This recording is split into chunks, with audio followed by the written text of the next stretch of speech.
ॐ नमो ब्रह्मादिभ्यो ब्रह्मविद्यासम्प्रदायकर्तृभ्यो वंशऋषिभ्यो महद्भ्यो नमो गुरुभ्यः शङ्करं शङ्कराचार्यं केशवं बादरायणं सूत्रभाष्यकृतौ वन्दे भगवन्तौ पुनः पुनः ईश्वरो गुरुरात्मीति मूर्तिभेदविभागिने व्योमवद्व्याप्तदेहाय दक्षिणामूर्तये नमः। शान्तिमन्त्रम्। ॐ आप्यायन्तु ममाङ्गानि वाक्प्राणचक्षुश्रोत्रमथो बलमिन्द्रियाणि च सर्वाणि सर्वं ब्रह्म उपनिषदम् माहं ब्रह्म निराकुर्याम् मा ब्रह्म निराकरोत् अनिराकरणं मे अस्तु तदात्मनि निर्देय उपनिषत्सु धर्माः ते मयि सन्तु ॐ शान्ति शान्ति शान्तिः। Sri Gurubhyo Namaha. So, in the Narada Sanatkumara discussions or the question from Narada, Shokasya Param Tarayatu, I can cross over this ocean of sorrow. So we saw that Sanatkumara asking Narada, what do you know? So that I can teach you more about that. So he gave a list of all the vidyas he had from all the Vedas, Vedangas, then this auxiliary, and even the mundane things like Nakshatra Vidya, Kshetra Vidya, all those things which he has got. He had a long list of certificates which he had. So Sanat Kumara said, all these things are just but nothing but names. So you have to go beyond the names. You will have accessibility as far as the nomenclature of those things are concerned, but you will not be able to go beyond that. So he keeps on asking, is there anything better than that, or is there anything higher than that? So we saw that he has taken from speech, mind, will, memory, contemplation, understanding, strength, food, water, heat, akasha, then ether, smara, memory, hope, asha, life, prana, satyam, truth, and satyam and understanding, vijnana, then thought and understanding, yatra manute, tatra. Then we have also understood that adivada, the knowledge of speaking the truth which can materialize. Such a person who has mastered the truth and speaks the truth, his speech becomes truth in the materialization form and like that. Then for that, the higher than that, we were told that Shraddha, the faith in the existence of a higher reality, is mandatory for knowing the higher levels of destiny when we are in the transcendent levels. So from Shraddha, Nistishtati, the steadfastness in the faith, both go together hand in hand. The faith and the steadfastness is a dual pronged approach for knowing the truth. Based on that, only the actions or the relative activity for knowing the higher can be done. But then Narada was told by Sanatkumara that to know that yada vai sukham labhate ata karoti na sukham labdva karoti sukhameva labdva karoti sukham tu eva vidiknasa tabyam iti sukham bhagava vijnasa iti. In the 22nd one where he said that Narada, nothing can be done unless the propelled by happiness. Everywhere you will find happiness is the subject. For every aspiration, activity and desire, prior to conceiving anything, there is this presence of happiness which is pulling us towards that objects. And that happiness is the reason which is we are all doing our activity. So you must know what happiness is. Only when you know what is happiness, then you will know the propelling force behind the creation. The whole process of creation, manifestation, dissolution, srishti, sthiti, laya, evolution, involution, what type of entire type of activity that are happening in the cosmos is an for happiness. Urge for happiness. It's a happiness trying to recover its own status or the consciousness and to establish itself in its own pristine all-comprehensiveness. So this activity, this karoti, this karma, or the what is that seeing as, is the fundamental propelling force by the happiness present in every atom, reclaiming its own status, because now everything has been identified as the names and forms, because as the evolution and involution we saw that, and therefore we should understand that happiness is the back of everything, and every effort will be motivated by happiness, and therefore the activities are also propelled by the happiness. Then we saw that it is, where is this happiness? Is it in the objects, or is it in the subject, or in the mind of the subject? So there seems to be a flaw in the doctrine that happiness is there in the object or in the subject, or put together both the subject and the object. When the subject acquires the object, is there any fulfillment of happiness becomes real? No. There also we found that it is transient in nature. There is no permanency for the happiness. Happiness which is there in the objects, which is when absorbed by the subject, there seems to be a fleeting momentary happiness, but that seems to be forfeiting because it doesn't last long. So what is thought as happiness at that moment is not really the happiness, but it is only a glimpse of happiness or a reflection of happiness which is being felt. On a deeper analysis, we can make out that. So there must be somewhere from this reflection is appearing. We are not able to see per se in the objects the happiness as everlasting. But at the same time, we cannot deny the presence of happiness also. So where is this pure happiness or the ultimate happiness? It must be somewhere. That this happiness which we are now being propelled, in the object it is not definitely infinite. It is definitely finite. Because we saw that, by getting the objects and even the mental level, when we are having some sort of happiness, it doesn't last long.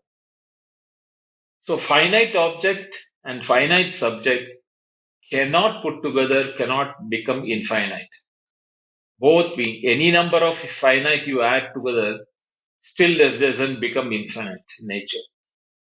So Sanatkumara says that, my dear Narada, happiness is not anywhere, yet it is everywhere.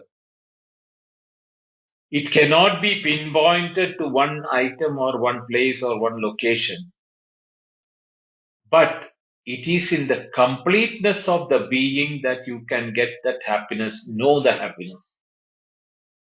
You cannot find happiness anywhere, but it is in the completeness of being, the nature of object, the nature of subject. When it is known, the happiness can be known. So therefore, the finite reality cannot give you the happiness unless you know the being behind the finite things like the object and the subject. Therefore, you should know what is the real happiness and how it is to be understood. So in the 23rd section, Narada is being told by Sanatkumara, Yovai Bhuma Tat Sugam. na alpe sugam asti, bhumaiva sugam, bhuma tu eva vijijnasitavyam, iti bhumanam bhagavo vijijnasa iti. Here, the Upanishad is introducing a very unique word called bhuma. Bhuma, the word in Sanskrit, is also a very unique word because normally the elongated akara, the a sound at the end, is indicating of a feminine gender word. Whereas here bhuma, the dirgha akara, the ending word, is a pullinga or a masculine word, which is very, very rare in Sanskrit. It is an exception. Because of that very nature, because this is an exception. And what is bhuma in the meaning, literal meaning? Abundance, abundance or completeness or totality or all encompassing, that purnatvam is what it is called. So happiness can be said as happiness is plenum or happiness is completeness or it is the totality of everything. And hence it is absolute. That is how Sanatkumara declares happiness as the term Bhuma is now to be understood. It implies that absoluteness in both quality and quantity and an uncontained character of permanency in every type can include immortality, infinity, eternity, all type of absoluteness, whatever we can think about in our mind is included in that one word Bhuma. Or in one word, if you want to say, it is the Brahman or the absolute being. It is what it is that. In that alone is what is happiness. If that is the case, in that alone is happiness, why is that we feel happiness in the objects? There must be some mystery behind such happiness in the objects of the world or in our mind. So Sanat Kumara says, Na alpe sukhamasti. The finite, alpa means finite. In the finite things, this happiness cannot remain permanently. Because the nature of objects being finite has a beginning and end. So as long as that is the thing, this reflection of happiness also have a time bound expression. Because it is using this tool of the matter or the object. Therefore, the finite objects do not contain happiness. It is only in the infinite that pure happiness is there. What is being felt in the object, limited object or the finite object, is a reflective nature of the happiness. The reason is that the presence of Bhuma is felt in every object. This Bhuma is present everywhere. But in some mysterious reason, in the objects, this happiness do not last because they are being conditioned by names and forms and adjectives of it. Therefore, the happiness is covered by the name and form and the adjective, the qualities of the objects, and toward the qualities we develop likes and dislikes. So even though that object had the happiness or is reflecting the happiness, our likes and dislikes are the one which is covering the nature of the happiness of the object. There is something in this object which is capable of indicating that behind them there is this reservoir of happiness, but it is covered by our likes and dislikes. Only when we set outside our likes and dislikes, there is a sense of completeness and there is a sense of happiness in the object. That is, when the object has not been acquired or consumed by us, when it is outside, we feel an attraction and happiness towards that as long as we. Once we procure it or aggrandize it or make it ourselves, it becomes an object as part of us. Just as we do not value anything from our own body, the eyes are required for seeing. Only when we lose an eye, we realize the value of the eye. Even then, the happiness is brought by the eyes, ears, and every sense organ. The importance of our organs, we do not give them the importance or see the happiness in them because we are so much bound toward the looking for happiness outside and not seeing within ourselves. Now, this is the reason why, even though there is semblance of happiness in everything, we feel that there is a limitation for happiness in the objects because it is our way of evaluating happiness. So, when the sensation of thought of consciousness having achieved one's purpose brings about a stimulation within us, which is characterized by a feeling of completeness, as sensation of completeness, and something has been obtained or now become part of me or the self. But the mind cannot be satisfied that idea that the purpose has been fulfilled merely because of the contact or the possession of the object, because it becomes familiar to it, and there is a false sense of feeling that it is no more nothing novel to us or nothing. Now I need not work towards that, or it has become part of me. Therefore, mind drops the happiness attitude from the object because familiarity breeds contempt. This is exactly what happens. The mind realizes that a mistake has been committed unconsciously and it withdraws from the content. This is a mistake which the mind does and withdraws from the happiness which is present in the object even when it has been become part of us.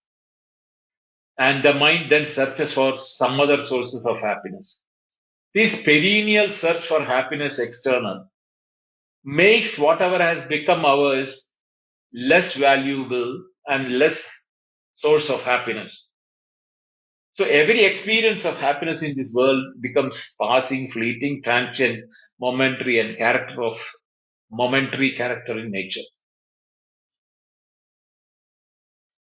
This becomes the biggest hurdle in our search for happiness. Apart from that, there is also another reason why we are not remaining happy because we feel ourselves separate and the objects as separate. And therefore, there is a union of the object and the subject, which is giving a momentary happiness. And whatever comes together will also have to separate one day or the other. This is the reason why there is only a apparent happiness in the world because in our coming in contact with the world outside, we feel the moment it is in contact, we feel happiness. But the what is coming in contact also has a separatedness. Therefore, when the separatedness takes place, whether it is money, wealth, name, fame, or anything, whatever it is, we feel a void or a lack of happiness. What happiness we enjoy or we perceive when that happiness is being felt is a flash of the happiness of Bhuma itself. But we are not becoming complete by that. So only by being complete or completeness of being, that becomes the source of complete or permanent happiness. But where is this completeness of being? It is definitely not in the sense objects or the objects outside in the world, or nor it is seen inside the mind because psychologically and so we are also having the association of the thoughts related to objects or emotions or feelings which are fleeting in nature. So there is no completeness at any point of time that it is brim or full. No. This, like a river flowing perennially, the thoughts keep flowing either internally on the emotion, thoughts, and feelings or towards the external objects. So, Sanatkumara says, Na alpe sukhamasti, not in the finite, whichever it comes and goes, or which are transient in nature, we can never find the completeness of happiness. Bhumaiva sukham, in the absolute fullness alone is the bliss or the happiness which we are seeking. So, Narada, the truth, this is the truth, the total union of being as such, which I regard as Bhuma, is the real bliss. It is the total completeness is the bliss. So, Bhumaiva Sugam, it is the fullness in fullness. Bhuma means fullness, absolute, completeness. Bhumaiva Sugam, that is what is the Sukam or the bliss. How can you enter into this Bhuma unless you know what is Bhuma? Now I told you the happiness is called Bhuma. But you must know what is Bhuma or what is the fullness which is being referred by the term Bhuma in the Upanishad. Oh great master, please tell me what is this Bhuma. Please introduce me to this great mystery, what you said as Bhuma now. What is that fullness or completeness you are mentioning about? Where can I find it? How can I know that? Is the Narada's question. Vitnyapayetu. So Sanatkumara makes sweeping command with which Narada is shaken totally. Yatra na anyat pasyati anyat shrunoti anyat vijanati sa bhuma. Ata yatra anyat pasyati anyat shrunoti anyat vijanati tad alpam. Yo vai bhuma tad amritam. Ata yad alpam tad martyam. Sa bhagavaha kasmin pradishthidam iti swe mahimni yadiva na mahimni iti. Now here is how to recognize Bhuma or what to know what is this Bhuma or the completeness of happiness, absoluteness or being or happiness, the happiness of being. Yatra na anyat pasyati. It is where you do not see separatedness.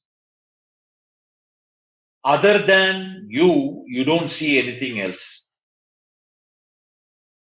The you here is not the individual self.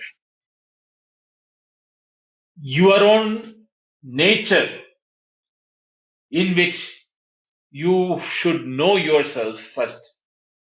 When you know that, that is the time when you will know that there is nothing else to be seen.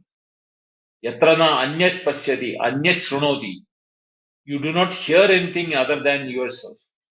Anyat vijanati, there is nothing to know other than yourself. Sabhuma, that is the only time when it is completeness or the fullness of being. Because there is nothing else to be known, nothing else to be seen, nothing else to be heard. That is the completeness. But where there is something when it is seen as separatedness, yatra anyat pasyati, anyat shrunoti, anyat vijanati. If you hear something other than you, tad alpam, that is finite. Yo vai bhuma amritam. This bhuma which I have told, which is where there is nothing other than that, that is immortal, amritam. Yad alpam tad martyam. What is finite has a beginning and an end, therefore it is limited by space and time. So, sabhagava, yasmin tasmin pradishtitam iti. Where is this located? So, Sanatkumara Swe Mahimni, it is abiding in itself. Yadiva na Mahimni iti. Can I even say whether it is in Mahimna, it is pradishtitam? Because where can it have a dependency? So the commentator goes into a great depth of explaining that. where one sees nothing except one's own self, where one hears nothing except one's own self, where one understands nothing except one's own self. That is Bhuma, the absolute. And where if someone sees something outside, that is finite and that is having a limitedness. So here is the whole matter. What is fullness and what is not fullness has been mentioned by Yatrana Anyat Pashyati Anyat Shrunoti Anyat Vijana. So it cannot be that it is located in something else. There is a dependency for that to be. So because Narada asked, where is it located? No. So Sanatkumara says, you cannot say it is dependent upon something, or something is as it has got its support, like the space is the support for all the objects. But space also has got a dependency on the awareness, because space is dependent on awareness. If awareness is not there, no space is there. So like that, what is the dependency for there? There you cannot say the dependency in this case, because there is nothing other than that. It is the fullness, completeness, the purnatvam, or the entirety, or the plenum, what you can call it as. It is the support of all things. Everything is inside that, therefore you don't see something other than that, because it is included in it. Like how we say that, in the space, the space is there in the object, which is inside the space, which needs space, it depends upon space, it is expressing and staying in the space because it is made of space. Something similar that, in this case, it is happiness. The being, the happiness of being, everything. There is no separatedness what we can feel about it. What is this type of strange question which you are putting to me, Narada? Where it is pratishtitam, where it is located, as if you can go to some place and, take some of it to make yourself happy. No. Rather, I say it has no support and it doesn't need any support at all. And it cannot be located anywhere, because something can be located only if it is limited and it is located somewhere else. When this is everything and everything is in it, how can this have a location, or where it can be situated? So you have some wrong notion in your mind, Narada, because you are thinking in terms of objects in the world, like Go Ashyam Iha Mahima Ityachakshade Asti Hiranyam Dasabharyam Chetrani Ayatanani iti Na Ahameva Bravimi iti Hovacha Anyasya Anyasmin Pradishtitam iti.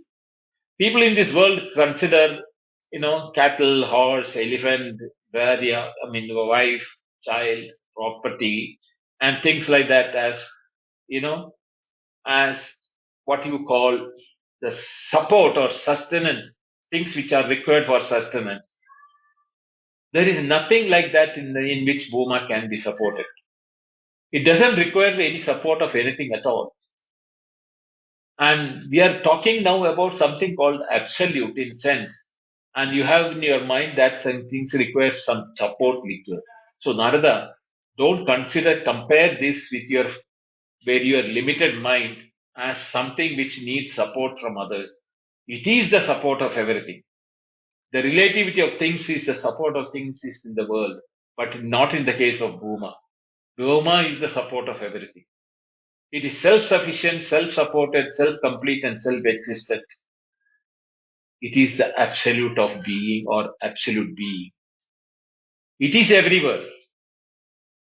It is not limited to time, space, or location. Oh, my dear Narada, your question itself is unfounded, because you have not understood what it is. And it is unwarranted. Why you ask that, where is it in, as if it is in space? You you have to go beyond the space and everything. It is in the absolute of being. There is no space where you cannot find it. There is no object which is not in it. So it is virtually the substratum for everything. So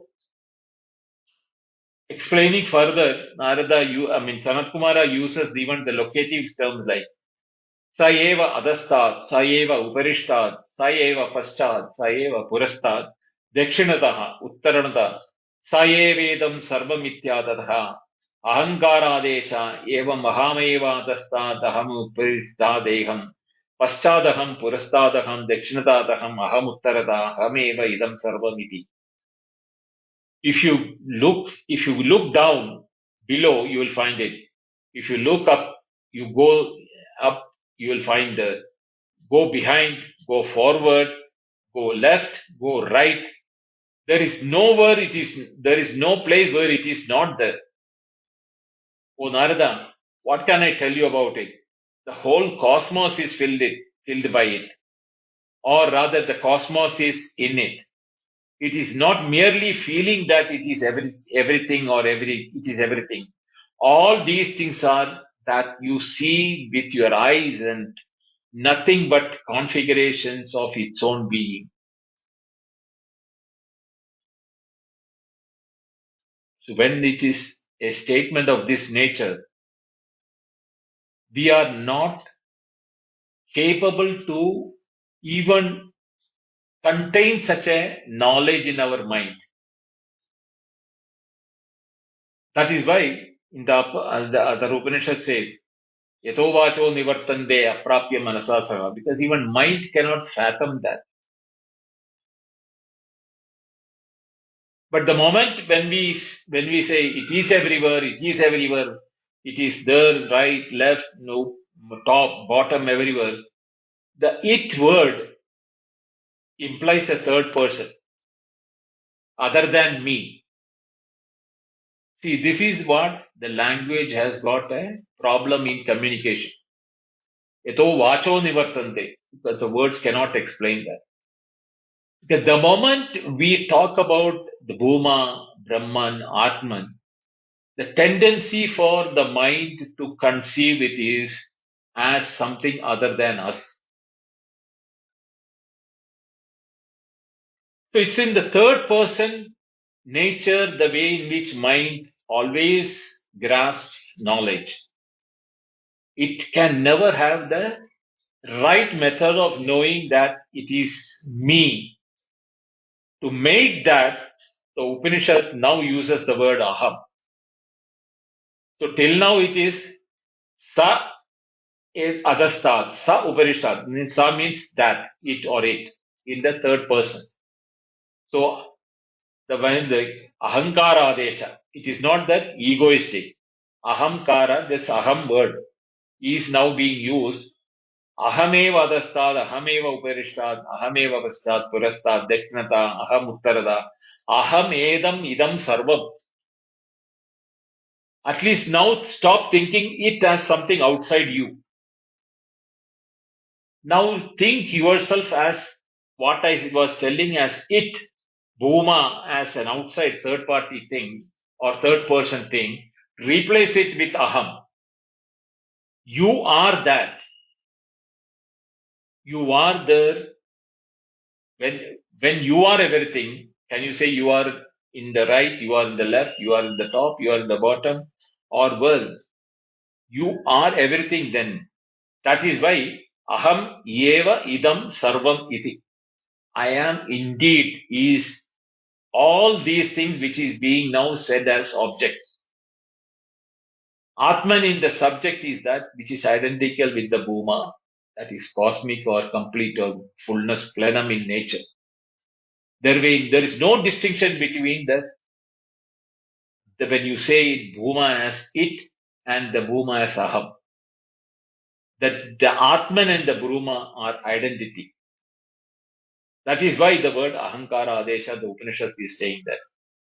So the teacher says further, अथाता आत्मा आदेशः एवमात्मैवादस्ताद् आत्मोपरिष्टाद् आत्मदा पश्चादात् पुरस्तादात्मा दक्षिणदातात्मा उत्तरदातात्मा आत्मैवेदं सर्वमिति स वा एष एवं पश्यन्नेवं मन्वन्नेवं विजानन्नेवं आत्मरति आत्मक्रीडा आत्ममिथुन आत्मानन्दः स स्वराड् भवति तस्य सर्वेषु लोकेषु कामचारो भवति अथ ये अन्य यथा विदुः अन्य राजानस्ते शस्यालोके भवन्ति तेषां सर्वेषु लोकेषु अकामचारो भवति. Now the saying that atha atma adesha, replacing the adesha means to replace. Atma adesha, by replacing the word self, myself, in the place of it, saha uttarada dakshinada, this thing that atma adesha, atma adastad, atma uparishtad, atma paschat, atma purastad, atma dakshinata, atma uttarada, atma eva idam sarvamiti. One who sees like that, Sava Yesha Evam Pashyannevam Manvannevam Prijananneva, he will now be able to understand that I am seeing myself, I am knowing myself, Manvaneva, I am understanding myself or I am grasping myself, Ahameva ita Sarvam. Now that is the only way in which you can understand ourselves. The words which the Upanishad use is unique in its own nature. Atma Reti. Reti is a typical word which is used when you enjoy with something else other than you. That the word used is Reti when the love and the lovers engage themselves in enjoyment. That is the word used by Reti. But here, both the lover and the love are not two different things. You are the one and the same. Yet you have the happiness of that rati or that enjoyment of engagement. Atma Krida, when you play with yourself, Krida is to play. Atma Krida, playing with yourself because there is nothing other than you. So you are not playing with some objects or some animal or some tools or anything like that. It is Atma Krida. Then the word is Atma Mithuna. Mithuna means population or, becoming one. When the two becomes one, it is called the Mithuna. So Atma Mithuna is the word used here is that you cannot have a second one other than you. Therefore, you become one with everything. There is nothing called everything which you can't.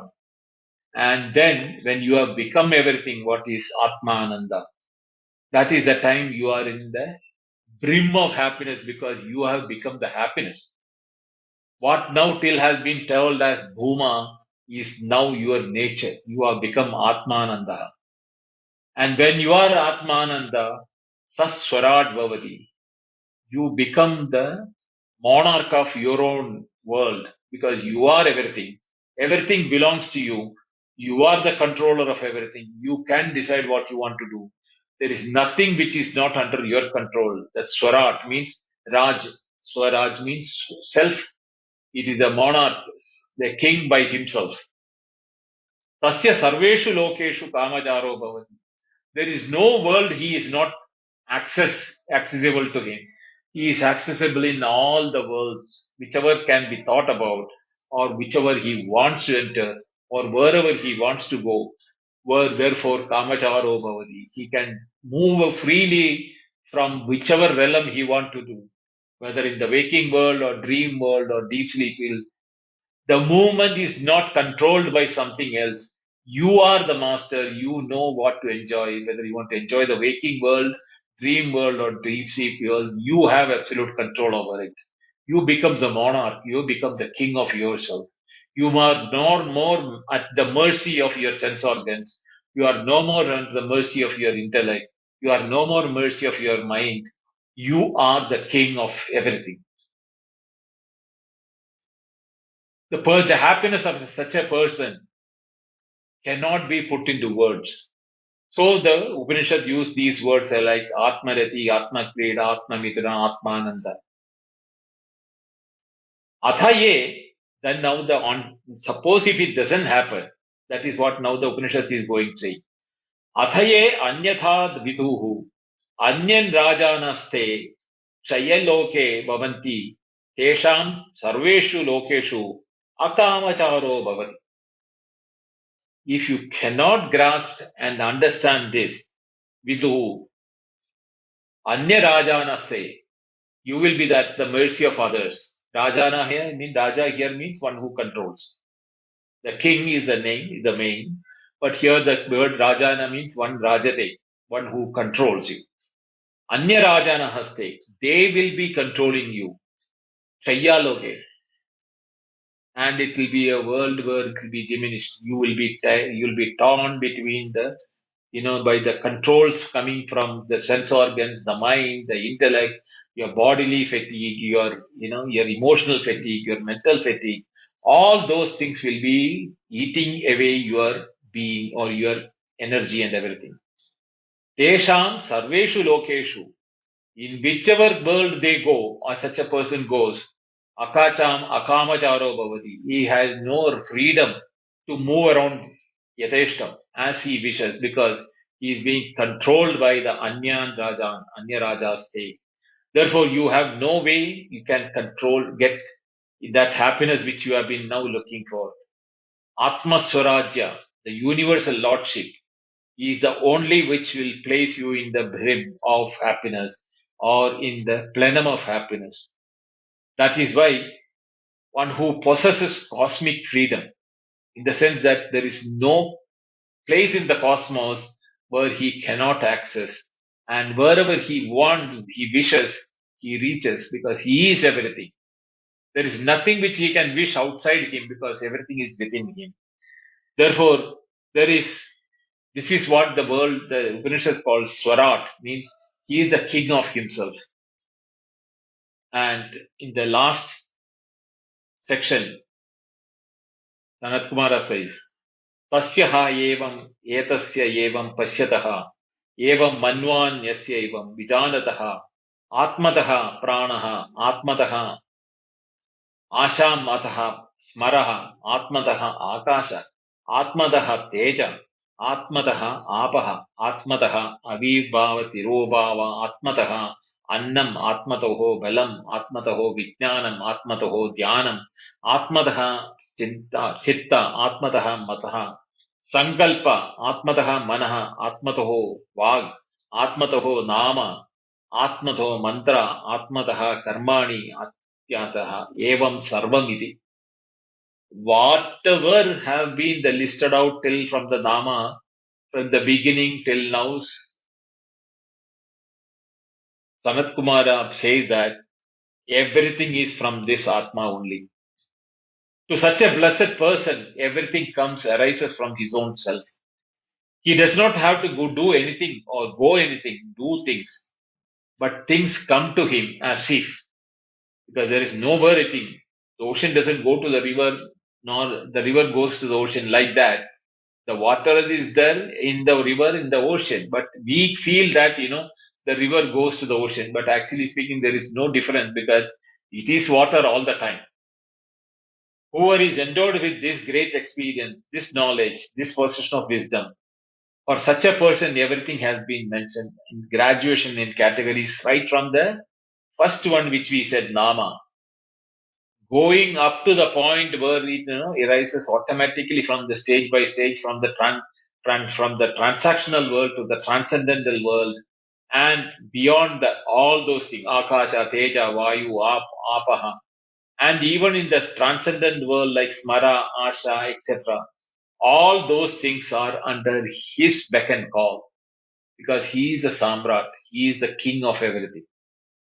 And such a person is a Jivan Mukta because his Jivan, his life is freed from the entanglements of limitations which otherwise is clutching all of us. because he has identified himself with that plenum, the absoluteness of Bhuma. For him, nothing is a restriction anymore, nor he has a fear of birth and death, because he is beyond the limitation of finitude. So he is no more in the final, what you call the final level of finitude. He is in the infinite. Such a person is called a Jivan Mukta, and they call him as a Jivan Mukta. He is really a repository of absoluteness, and that he has realized everything comes from him, everything flows from him, and everything becomes him. He sees himself in all. He has become all, and there is nothing which he sees separate from him. That is the state of such a Jivan Mukta. And the last mantra says that Tadesha Sloko Na Pashyo Mrityum Pashyati Na Rogam Nota Dukkhatam Sarvam Ha Pashyati Sarvam Apnoti Sarvashaha Iti Sa Ekada Bhavati Trida Bhavati Panchata Saptada Navada Taiva Punascha Ekada Dasha Smrtaha Shatam Cha Dasham Cha Ekadasha Sahasrani Cha Vimshati Ahara Shuddhau Satta Shuddhi Satta Shuddhau Dhruva Smriti Smritirabde Sarvagrandhinam Vipramoksha Tasmai Mrididakashayaya Tamasah Param Darshayati Bhagavan Sanatkumara Stam Kandastityachakshate Stam Kandastyachakshate. Now, here the thing that the chapter is getting concluded now. Bhuma Vidya has been expounded. One who has this realization is free from all kind of physical application, mental affliction, or otherwise any type of affliction. The rogam, na mrityum pashyati. He doesn't see death. Na rogam, he doesn't see sickness. Na dukkada, he doesn't see sorrow anywhere. Sarvam hya pashyati sarvam apnoti sarvasha. He has percolated into every atom or every being. So he sees himself everything. Ekata bhavati, he becomes one with all.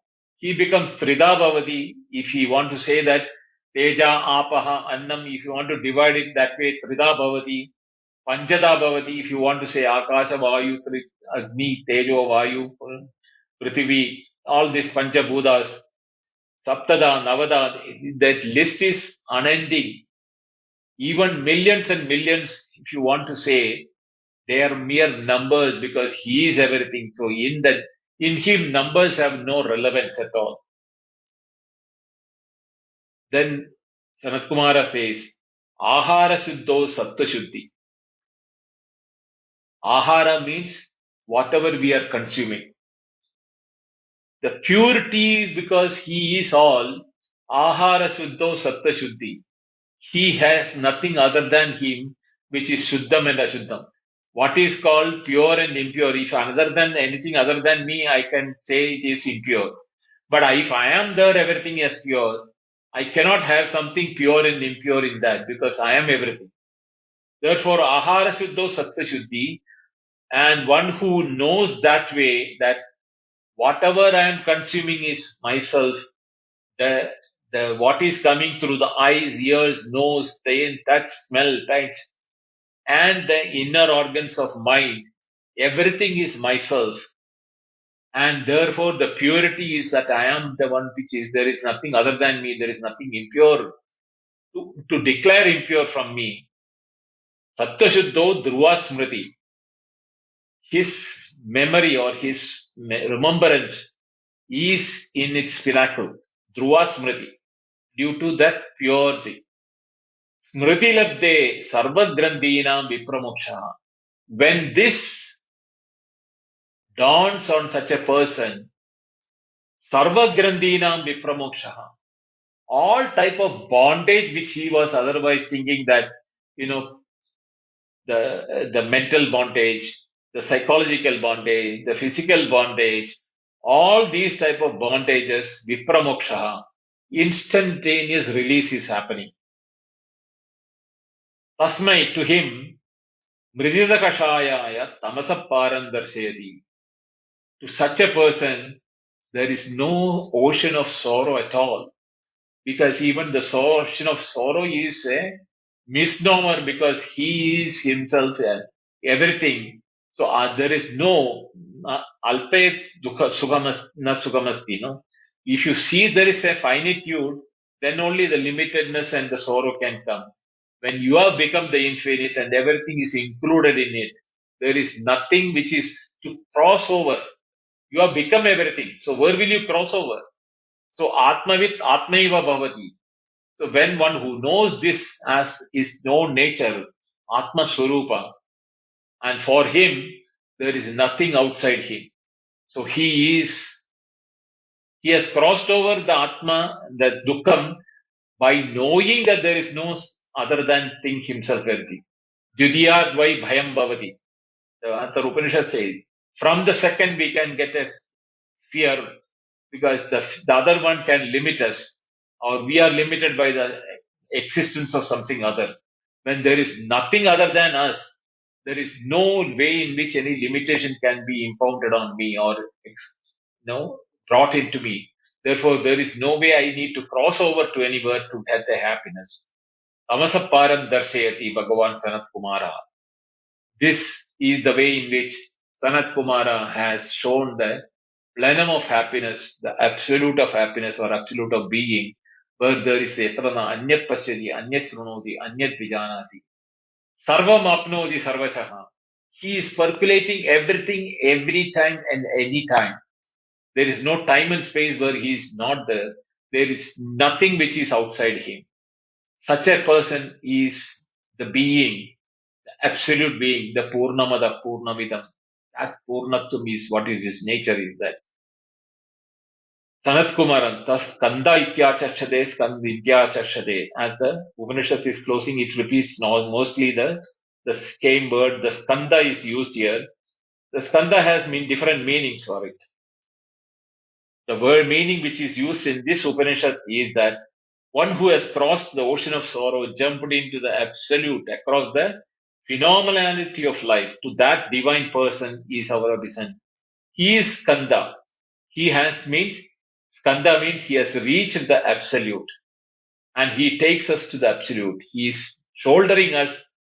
By shouldering us with that knowledge, he has taken us to that absoluteness. Skanda is another meaning is of Kartikeya, the second son of Parvati and Shiva, who is become the chief of army for the Devas.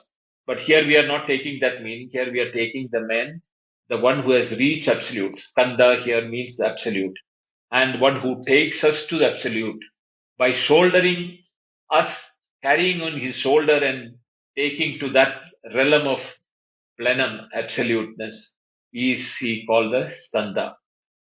That is how the Upanishad has done.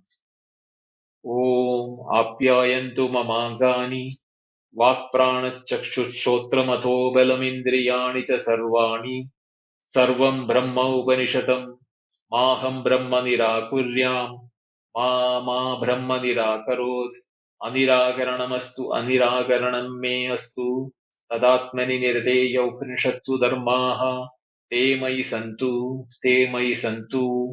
Om Shanti Shanti Shanti Om Purnamada Purnamidam Purnat Purnamudachyate Purnasya Purnamadaya Purnameva Vasishyate Om Shanti Shanti Shanti Hari Om Shri Gurubhyo Namaha Hari Om. Thank you. Dhanyawada.